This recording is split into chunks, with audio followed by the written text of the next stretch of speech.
Hello and welcome to MASKCAST. My name's Nick Johns, I'm a TV producer and I am a Masked Singer superfan.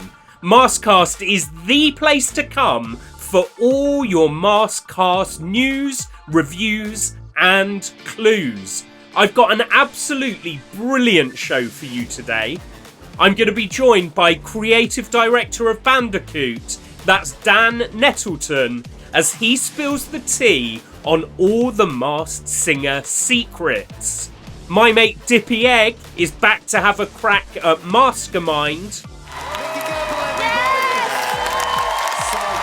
But first, Claire Richards is joining me for the Superfan Super Take. Remember, we're as in the dark as you are when it comes to those characters, so these are just our opinions. Who are ya? Who are ya? Who are ya? Who's that behind the mask? Before we get into the finalists, there's one thing that I want to acknowledge, Claire, and that is that between the last recording and Saturday night show, you did have what I am calling a Tiffany epiphany. Didn't you?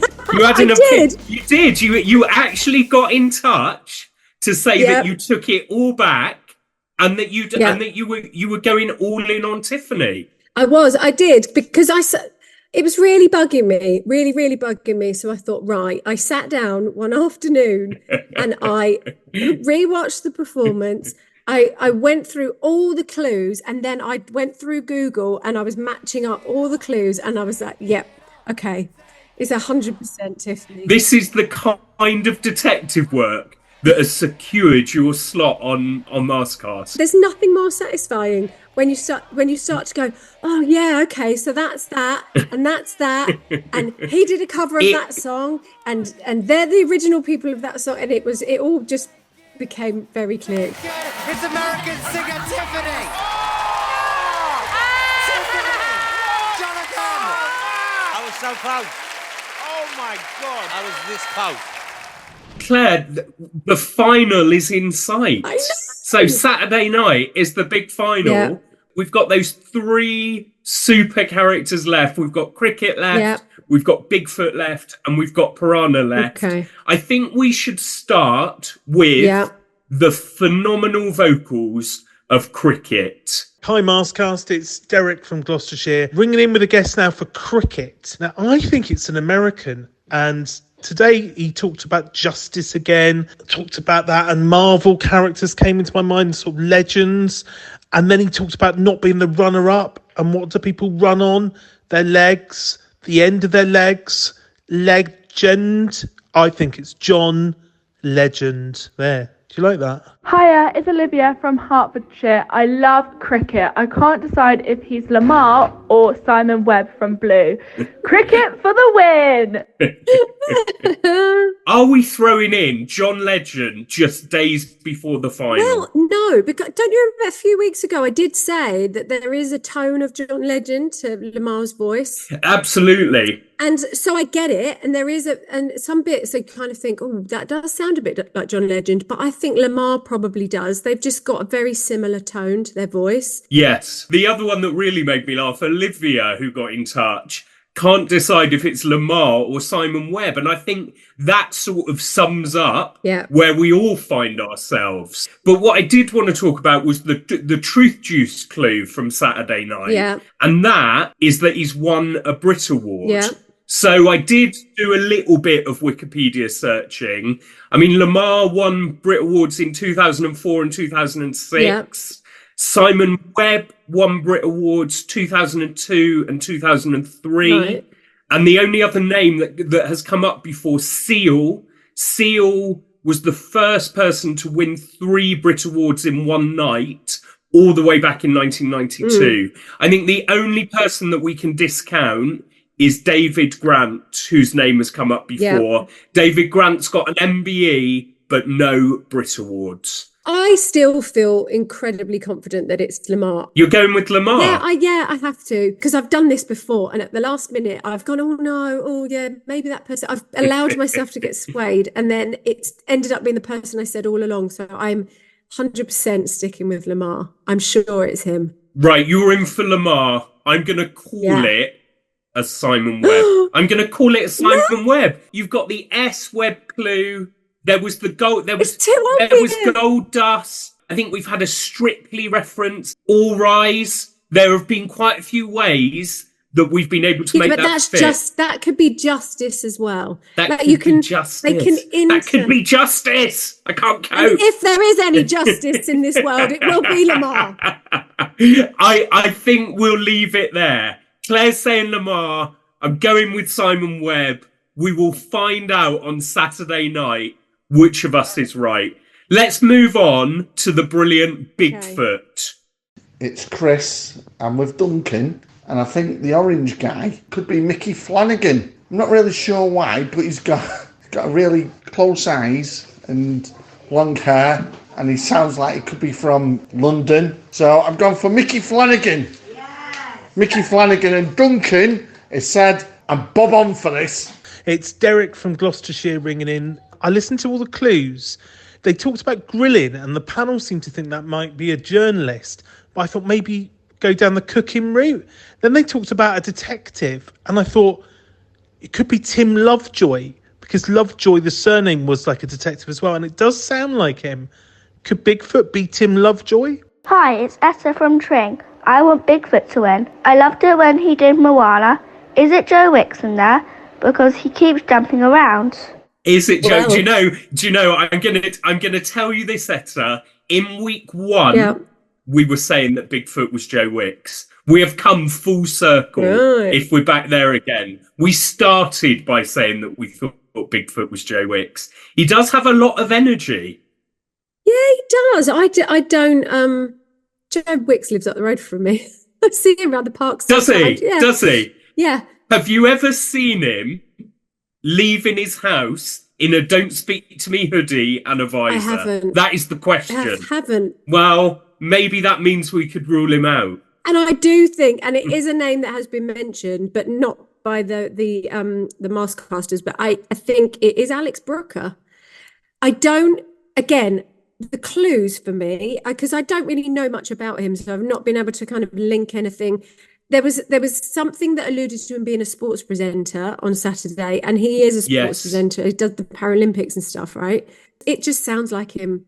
There are certain little bits that every now and again you get a little glimmer of it, and it just sounds like him. Especially when he did the Backstreet Boys song. Especially when he did the Backstreet Boys. I've got to let you into a little insight into my domestic life on Saturday night.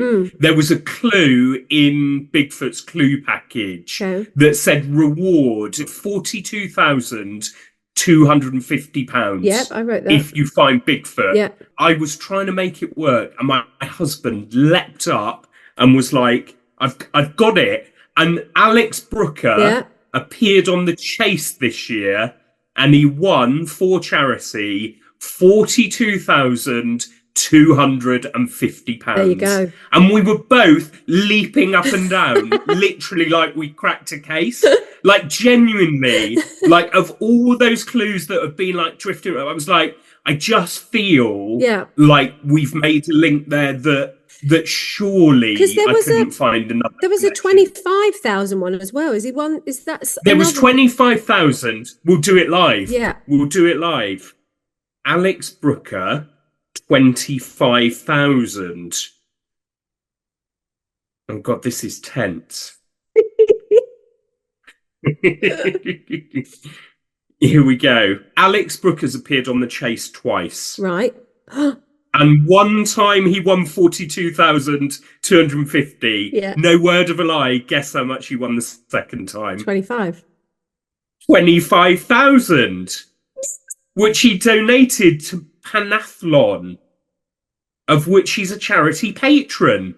We live on Maskcast. We've cracked it. We've cracked it, haven't we? 100. We've cracked it. Yeah. This is Paddy. I'm from Sunderland. I am guessing that Piranha is Danny from McFly. I can tell his husky tones. I did originally think it was Jordan from New Kids on the Block, but I think it's definitely Danny.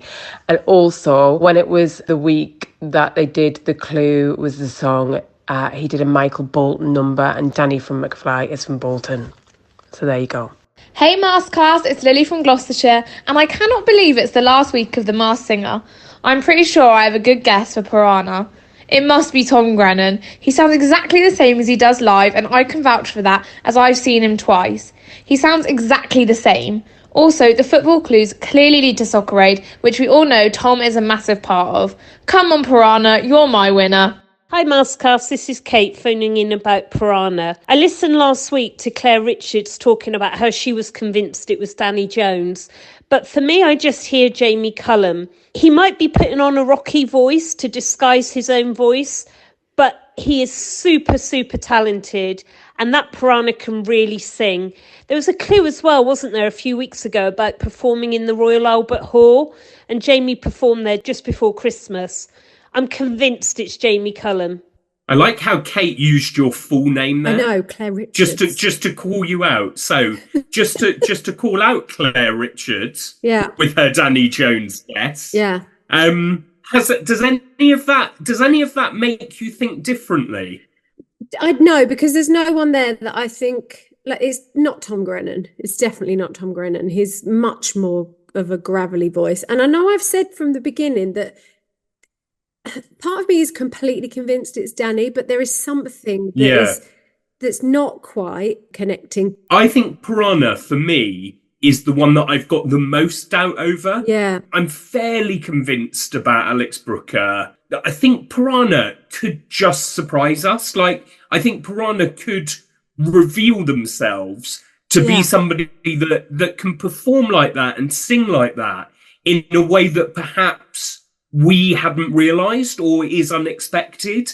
And there are still a few names floating around Piranha that I could sort of make a good case for all of them. I mean, the Truth Juice clue was I've performed at Glastonbury. Yeah. If you watch it again, he does say Glastonbury, which I think is normally the American pronunciation, but I think that was just throwing us off the scent. I mean, McFly famously drew a really big crowd at Glastonbury back in 2022. Tom Grennan's performed at Glastonbury. I think this is just it's like the Royal Albert Hall clue all over again. Yeah. It's a list that isn't that helpful. Tom Grennan, George Ezra's names come up. Jamie Cullum is talked about a lot. Jamie Cullum's interesting. The only name that I saw on the Glastonbury performance list that I just suddenly thought it hadn't come up before and I was just going to throw it in. Yeah. You ready for it? Okay. It's Rick Astley. It's not Rick Astley. No? Are we ruling that out? No, if you think about the sound of the voice, Rick has got a great voice, but it's just not that voice. And Claire, one final question. Yeah. The big question. Who do you want to win? Well, I would love Lamar to win. What I love is how confident you are that you're just calling it for Lamar. I'm just saying it's Lamar. It's interesting because I would love Simon Webb to win. Should we just go with cricket then? We should say cricket. I would love cricket to win, but I have a feeling that Bigfoot's going to win. Yeah. I mean, he's a proper fan favourite, isn't he? Because the fact that he's still there, because he's not the best singer out of all of them, and certainly between Cricket and Piranha, they're both incredible singers, and I think that that's hard to call. The audience seem to love him, so I've got a feeling that he might actually win. Bigfoot could take it. Yeah. I think I'd like Cricket to win. Yeah. I think I'd like Cricket to win. I think we've seen such phenomenal range from Cricket. Yeah. But as you say, I mean, it's anyone's for the taking, isn't it? I was convinced Phoenix was going to win last year, and I was so sure that Phoenix was going to win, and then really surprised and gutted when he didn't. Well, let's see if this year you can get a bit of vindication and Cricket can lift the crown.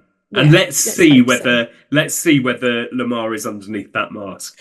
Claire, it's been an absolute joy as ever. Thanks so much for joining us with your theories and your suspicions. Who are ya? Who are ya? Who are ya? Who's that behind the mask? I'm so pleased to have Dan Nettleton back with me. Dan is the creative director of Bandicoot, and he is one of the brilliant minds behind The Masked Singer. Dan, as ever, it is lovely to see you. Always a pleasure, Nick. Dan, I wanted to keep today's big question very, very broad, and it's a chance for you to reflect on your experience on this crazy, crazy show. And I want to know, Dan, what have been your proudest moments on The Masked Singer? It's got to be when we won the Beano 2020 awards, right? Where do you keep the Beano 2020 award? Unfortunately, Nick, there is no trophy, no physical trophy. Outrageous. We got an email through, and I didn't even know Beano did awards. So that was like an incredibly proud moment. Yeah, I wish there was an award. That would be pride of place. Okay, what are my proudest moments? I think they're weird ones. When we were a question on Only Connect, and I'll go on a little bit further with this one, but we were on Only Connect, which is a very serious quizzes quiz. But what happened next was quite amazing. The captain of the team went into an encyclopedic knowledge of the series of The Masked Singer. He broke it down as to why he liked it in a way only a sort of Only Connect team captain could. But it was then that you sort of realised that, you know, we know that we're very popular on Saturdays at 7:00, but we don't know that we're really popular with people that captain teams on Only Connect that are super really smart. And it's those kind of weird moments that you do. We've been very successful winning awards. We've got BAFTA, we've won an Emmy, we've won multiple Royal Television Society. We're very blessed when it comes to being rewarded for our work, but it's when they come out of the blue in a different form that makes you actually feel just as proud, I think. And what about those performances, Dan? Is there a particular performance that stands out for you as you being proud to have pulled off? Yeah, there's one that stands out for me. Was in last series. We had Richie Sambora, the lead guitarist from Bon Jovi, dressed as a jacket potato. Now, his vocals really strong, but we just thought, are we missing a trick here? And I went on the internet and had a look, and I was thinking, there has never yet been anyone on any series of The Masked Singer anywhere in the world where someone has played an instrument real life live. So me and the team, Ben and Hannah, got together and was thinking, shall we do it? So first of all, we put it to Jack Potato, and he was absolutely up for it. Then we had to get him a guitar. Then we had to adapt Jack Potato's hands so he could play live guitar. Then we had to choose a track that he could play live guitar to.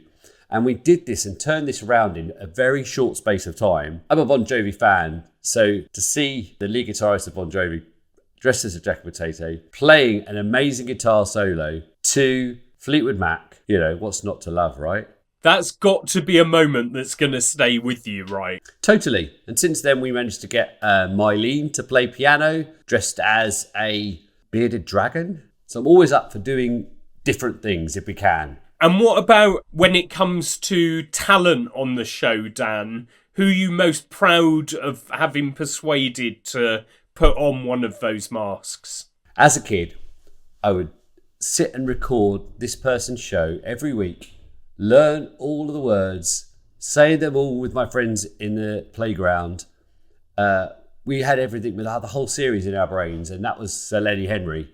I try not to fanboy people, but I did tell him that story I just told you there, that I used to have all of his TV shows on VHS, and then I'm stuck in a very small room with him, and he's pretending to be a blob. But they're amazing moments. What also must be lovely is how well he responded to his experience on the show, that you were able to kind of give him that positive, warm experience too. Yeah, he wrote a really lovely letter afterwards saying how much he'd enjoyed the experience, but more so because of the lovely man he is, but talking about the crew, how he loved just what a wonderful team we were, what a diverse team we were, about just the whole sort of family behind The Masked Singer. And that was really sweet to see. So the fact that, you know, testament to that is that he's on the panel in this series and having the best time.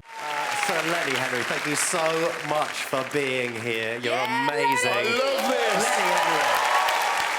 I've got my clue head on. I'm ready to rock. Let's go, Joe. Let's go. He's a great man.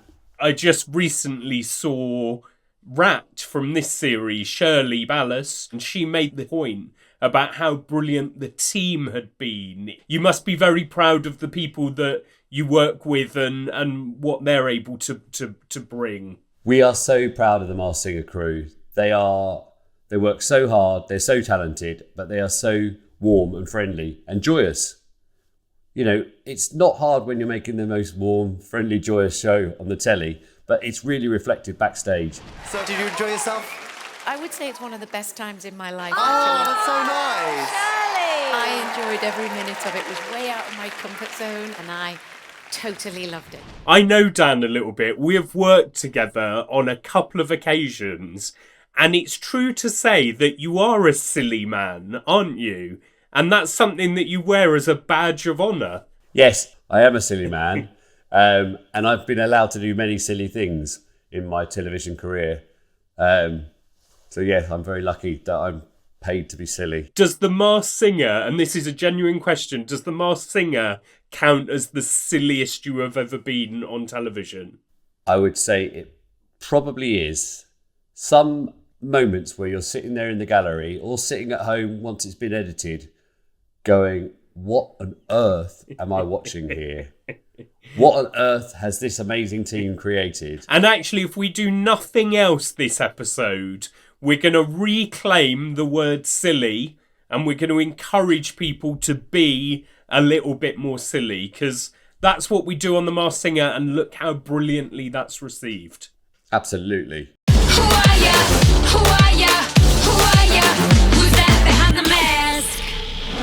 Well, it was brilliant to chat to Nicky Campbell earlier this week, so we had to get him back to have a crack at Maskermind. Let's see whether the Maskermind quiz questions leave his head scrambled. Come on, Dippy Egg. Come on. There are more, aren't there? There are more. They're endless. There's an infinite array of egg puns, which are going to follow me around for the rest of my life. Yeah. Nicky, I've got 5 questions here. Okay. They are all taken from the Masked Singer board game, and I want to see how many of them you can get right. Are you ready for it? Yes. Right, let's play Maskermind. Question number 1. Otter performed I'm Always Here. Which US TV show is that the theme song for? Is it A, The Big Bang Theory? Is it B, Baywatch? Or is it C, The Brady Bunch? Big Bang Theory. Yeah. Nicky, it's Baywatch. Oh. I'm Always Here. Baywatch. B, Baywatch. And I used to watch that when I was a kid. And who knew that one day an otter would perform it on Saturday night television on ITV? Who knew? Amazing. Who knew? Yeah. Right, question number 2. In which fictional location is the soap Coronation Street set? Is it A, Warford? Is it B, Weatherfield? Or is it C, Ambridge? It's Weatherfield. It's very much Weatherfield. Congratulations. That is 1 for 2. Are you a big soap fan, Nicky? I like Corrie. Like Corrie. You knew that it was Weatherfield right there. Right, question number 3. Which Masked Singer character is one of the big 5 game animals? Is it A, rhino? Is it B, snow leopard? Or is it C, panda? It's rhino. It's A, rhino. Congratulations, that's 2. Let's see whether we can make it 3. Question number 4. Sky, Chase, and Rubble are all characters in which cartoon? Is it A, SpongeBob SquarePants? Is it B, Paw Patrol? or is it C, Peppa Pig? Paw Patrol. My daughter is screaming at the speaker right now. It is B, Paw Patrol, which makes it 3. Can we make it 4? Here we go. I mean, this is a tough one to end on. Let's see how you go. Which masked singer bird's scientific name is Columba livia? Which masked singer bird's scientific name is Columba livia? Is it A, swan? Is it B, pigeon? Or is it C, robin? Wow. And I love wildlife. I mean, wow. Where'd you go with that? I don't think it's robin. So it's either swan or pigeon. I go swan. You're going swan. I mean, you were so close with that 50-50. It's pigeon. It's B, pigeon. But, I mean, let's call it 3.5, Nicky. I would phone a friend, but I haven't got any. So there we are. You got plenty of Huckleberry friends on MASKCAST. Always remember that. Yeah, do you want to phone a Huckleberry friend? Absolutely. Yeah.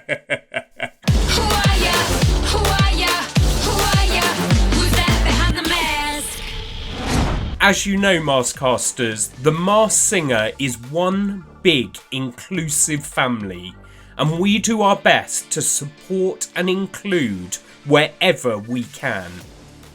We have 3 charity partners for each series, and I caught up with them to hear all about their work.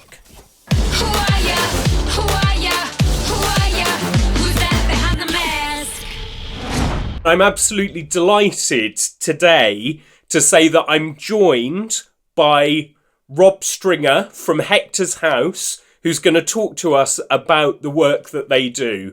Rob, it is lovely to see you. It's lovely to see you too, actually. Thank you for inviting me along here. I've watched some of your podcasts. They're so entertaining, so thank you. Brilliant things. That's very good to hear. Can you tell us a little bit about Hector's House and the work that you do? Yeah, sure.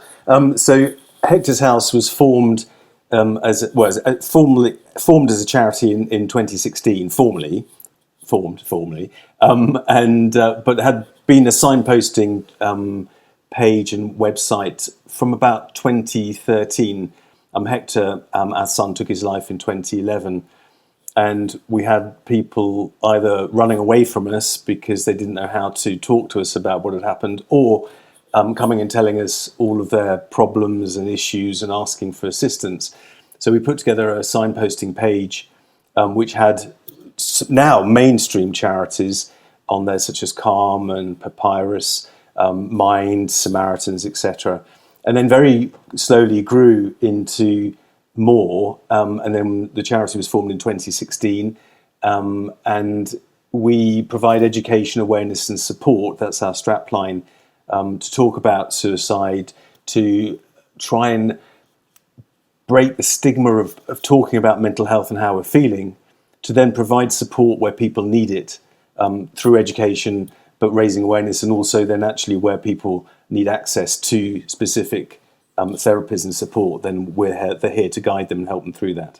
And our job is to really say, asking the question about whether someone's having thoughts of suicide is it may feel like a difficult question, but it allows people to talk. But suicide prevention goes on a line to where people are in crisis with suicide ideation and intent. But in order to prevent suicide, it's all about how we feel right at the lower end. So when we're talking about stacking, and the idea of preventing suicide is to talk to people much, much earlier in how they're feeling, and when they're feeling a little bit down or a bit poo, to be able to say, actually, can I have a chat? Can I have a hand? Rather than waiting till everything becomes so big that it's too much to even the thought of doing something and talking about it becomes huge. So in terms of suicide prevention, we really like to ask people to start talking to us way earlier, when they're just saying, this has gone wrong today, that's gone wrong, I'm feeling a little bit anxious or depressed, or low, not necessarily depressed, and then start talking at this end rather than waiting at this end. Now, till they get to the point of crisis. We're also there when people are in the point of crisis, absolutely. But suicide prevention, and all we do with our Eat, Move, Love strapline, which is how can we eat well, good mood foods, looking after our body, hydration, movement. We will know about the importance of exercise. And then the love bit, Eat, Move, Love, is about connection, finding our tribe, reaching out, talking to our tribe, and things like the Masked Singer. You look at that as a whole, it fits quite a few boxes there, which we love. But the idea of what we do is about really wanting people to understand what it's like to be a human and how hard it is, and to then reach out for support as they need it. I do want to draw everyone's attention to a brilliant social media post that you put out on Saturday night, I think, that actually what the Masked Singer does is that it has 3 stated reasons why you love it so much. One is that it provides everyone with a great distraction to the struggles of life. It keeps our inner child happy.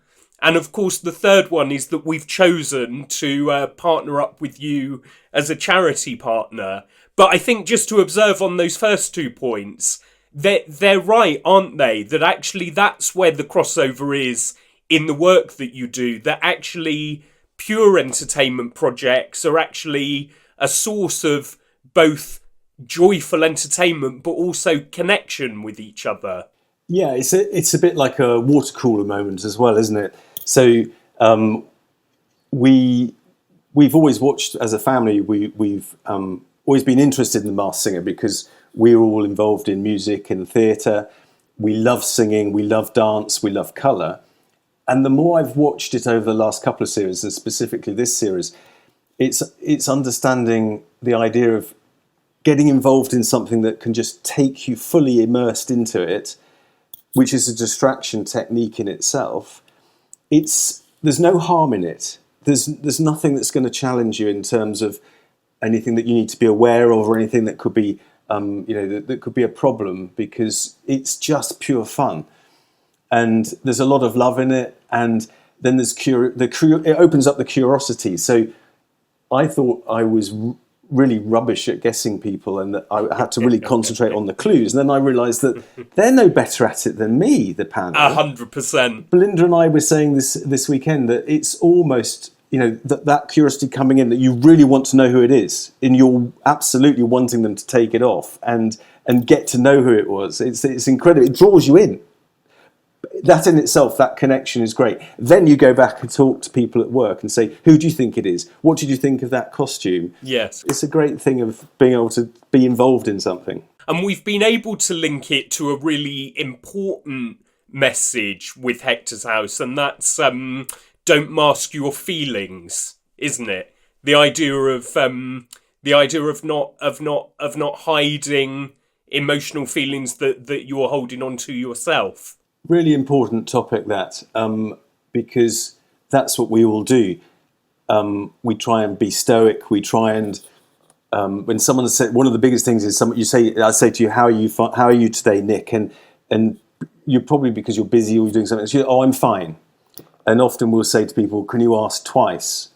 And then they still might not. We tend to ask it on a scale of 1 to 10. What's your number today? 1 is poo, 10 is brilliant. Where are you today? Where are you throughout the day? And because we do mask our feelings, sometimes we're not in the right place to actually then go on and discuss it more. But what we need to do is to be able to go, actually, this is what I'm feeling. I do need to ask, or I need someone to listen to me. And it's important when you're struggling that you don't mask it, because what we find is that people do, and that we all do it all the time. And in the end, we find that we are all struggling day to day. We all have our things that are going on. And just sharing that, unmasking it, is a real help in itself. It's just sharing how you're feeling. Whatever stresses you have, IT stuff going on, it all adds up to the day, doesn't it? Then you've got to go back, pick up the kids from school, something goes wrong, and and you've got to ask, what's my number right now? What do I need to do? What can I do just to move the dial a little bit?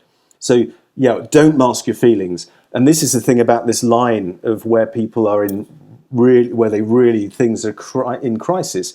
But all the way through that, don't mask your feelings. Reach out, share, chat to people. Who are ya? Who are ya? Who are ya? Who's that behind the mask?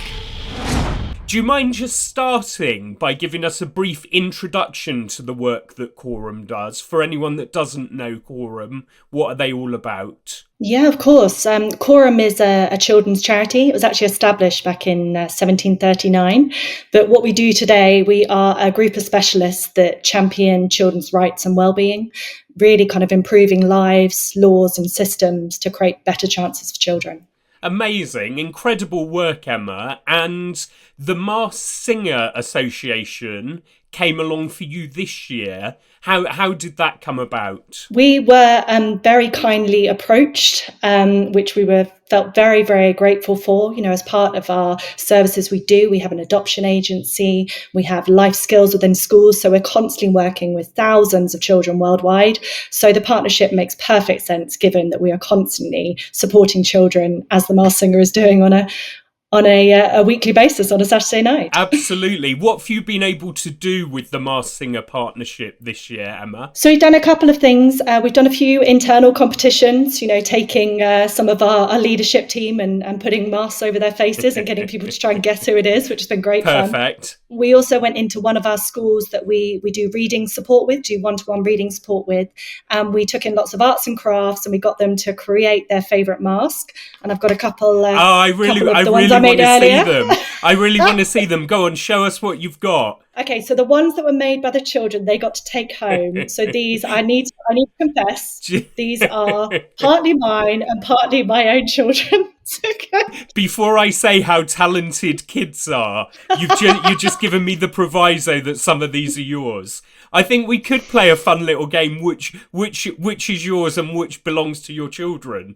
What have you got for us? So number one, that is a very happy air fryer. Made, I think, this is good paper plate crafting. What else have you got for us? A very happy looking cricket. Emma, I think you should be giving art lessons on behalf of the Masked Singer, because that is a very good use of drinking straws for cricket's antennae. Thank you very much. Are there I'm more? very resourceful. Are there more? That is a beautiful... I mean, that truly is. That's a beautiful maypole. Made of a paper plate. That's a little art tip for anyone who's listening. But a paper plate is the foundation and some beautiful floral decoration and some pipe cleaners at the top. Pipe cleaner for the crown. I like that a lot. That one's my favourite so far. Oh, wait. There's two more. Okay, there's two more to go. Yes. Look at the goggly eyes on this one. Check out the goggly eyes on Bubble Tea. I'm very, very fond of Bubble Tea, who came on the podcast. And what I love most about Bubble Tea is that she had no idea what bubble tea was. But I feel what you've done there is you've managed to represent bubble tea very effectively. And what's the last one? The last one, I cannot claim this. This is my 8-year-old, but skills, but I just mean I don't want to take the credit from her. Absolutely. That is fantastic. That is, I think, the biggest fan favourite this season, Dippy Egg. And there is a great amount of detail in that, including a little toast soldier out the top and of his head. And the dripping as well. The dripping detail is phenomenal. That is a drippy Dippy Egg. Emma, I know I'm not here to judge you, but I'm going to call Maypole as my own personal favourite. Thank you. It's true that Quorum was also able to run a competition with the Masked Singer. Just tell us a little bit about that. Yeah, so we went out to children aged 4 to 14 and asked them to describe what their character, what their mask would have looked like if they had the chance to be on the show.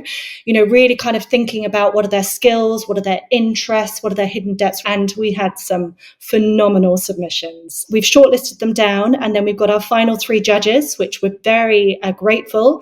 Davina McCall, Mo Gilligan, and we've also got a brilliant children's illustrator called Rob Bidoff. He's supporting us with this too. And those 3 final judges are going to choose the top 3. And then the illustrator, Rob Badolf, is actually going to bring them to life in illustration form. So there'll be 3 lucky winners that will get their character, their mask, created in illustration form, and then they'll receive a signed print of this. Absolutely incredible. It really warms my heart. What an amazing prize. It's pretty awesome, isn't it? Who are ya? Who are ya? Who are ya? Who's that behind the mask? I'm absolutely thrilled to say that I'm joined by Claire Martin from the Wilderness Foundation, who's going to talk to us a little bit about the work that they do. Claire, thanks very much for joining us on MASKCAST. Oh, you're very welcome. Thanks for having me. Do you want to start, Claire, by just telling us, for people who don't know, who the Wilderness Foundation are and what work you do out there? What we do, we just take everyone outdoors, and through environmental education and nature-based therapy, everything we do is in the outdoors. So come rain, come shine, we're out there. And we're trying to get people to reconnect to themselves and to nature. So through our therapy, we help people improve their mental health. And through our environmental education, we help them care for the planet and want to look after it. But really, while you're doing the education, you're getting the well-being benefits from being outdoors. And when you're having the therapy, you're learning about nature. So it's kind of all encompassing, really. Whatever you're doing with us, you're getting a bit of the education, but you're also getting, obviously, the amazing well-being effects that the outdoors has on us. So. One of the things that we talk about a lot is kind of where the crossover into the Masked Singer is. But actually, I think with the Wilderness Foundation, we don't even need to make sense of it, because we have a lot of characters who enjoy spending time out there in nature. We always try and pinpoint which one might be going out or might not be, but obviously all the animals and everything. But nature is connected to pretty much everything we do. And our sort of hashtag was Naturally Me, and it was about let nature unmask the real you. So we take young children, vulnerable adults, teens into the outdoors, and it's about letting them realise their full potential, to unmask who they really are and to let nature do that. It seems so strange that there is such a crossover between a really silly mainstream entertainment show and the work that you're doing, but actually unmasking and expressing your true self feels like that's the very obvious point of connection. I mean, absolutely. Those celebrities that are behind the mask, they're singing their hearts out, because that mask is almost kind of giving that opportunity to just be whoever they want to be. And at the end, okay, they unmask and you can see they are, but really they're just letting go and letting it, the true, everyone sings in the car and the shower, and you really let it out. And maybe you don't do that in front of people. So it's kind of allowing that space to be really who you want to be. I think the sort of celebrities that are behind the mask, they have that sense of space where they can just be who they want to be, and no one can sort of make them feel scared or ashamed. They're really sort of belting out those songs. And we kind of know that when you take people into nature, they have that sense of space and calm to really sort of relax, but let out who they truly are. And it helps them express themselves better.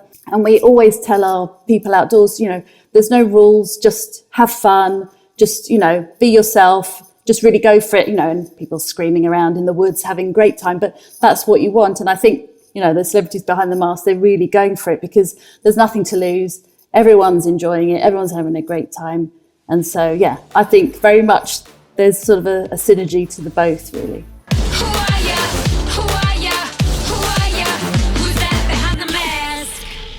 Well, Maskcasters, this has been your penultimate Maskcast episode for this series. But I'm absolutely thrilled to say that on Saturday night, it's the big one. The Masked Singer Grand Final! It's the final, and we're going to get all the answers to the questions that we have been waiting for. Yeah! I cannot wait. I bet you cannot wait either. And I'm also really pleased to say that I'm going to be back on Monday for one final episode. Let's finish it up! So good! Oh my God! So make sure you join me for the last Maskcast of this series. Tell your friends, tell your family. We want this Maskcast family to grow. Thanks very much, Maskcasters.